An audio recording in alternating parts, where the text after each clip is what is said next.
We've connected the GT6 to our amp or speakers, so how do we actually go about creating sounds? Here, we'll create a patch from scratch to give you a bit of hands-on programming experience. Obviously, sound is affected by so many different variables. It starts with the type of guitar that you use, the pickups that it has, the material that it is constructed from, even the gauge strings that you use, and the type of plectrum that you play them with. Then, add to that thousands of different types of amplifiers or monitors, whether they use transistors or valves, and what size speakers you run it through, even whether the speaker cabinet is closed or open-backed. Let's not even get started on the millions of different environment variables. So as you can see, there are many factors that contribute to creating sound, and one person's idea of great sound may differ to the next person.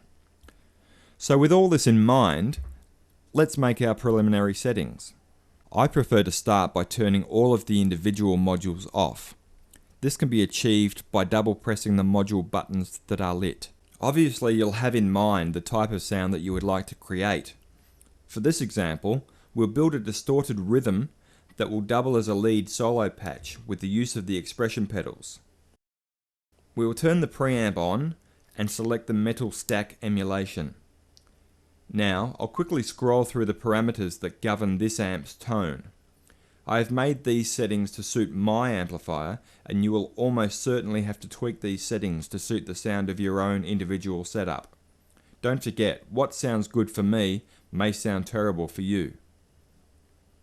Next, if you are having trouble getting the tone exactly right, turn the EQ on and tweak it a little. Using EQ is not compulsory. In fact, I rarely use it. I go by the old saying, if it ain't broke, don't fix it. Refer to the EQ section of this tutorial for a closer look at how to use it for best results. Okay, so we now have our basic dry tone. That means we haven't added effects yet. Ensure that your levels are set conservatively so as not to introduce unwanted noise or distortion. Then ask yourself, do I need more gain?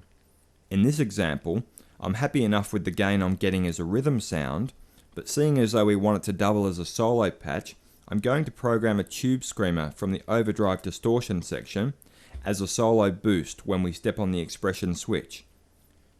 You will notice that I've set the gain setting fairly low, as I want more of a boost rather than oversaturation. Adjust this setting to suit your own personal taste. Next, here's a little trick for creating a fat multitracked sound. I'll be using the stereo pitch shifter to spread the sound out by setting the fine shift to +5 on each side, but without changing the actual pitch interval. The maximum setting for the fine parameter is plus or minus 50, which basically is the same as a half semitone. Although for this patch, we only want very subtle pitch separation. Changing this value will add a slight chorusing effect. This is perfect for that classic 80s heavy metal sound. Now I'll skim through the delay and reverb settings. These are my own personal preferences for soloing, and I will assign them to the expression switch along with the overdrive section so that we can stomp them all in with one hit of the pedal to kick in our solo sound. I have also assigned a patch level increase to the expression switch. Now we're ready to rock out. But before we do, let's just have a quick look at the effects chain on this patch.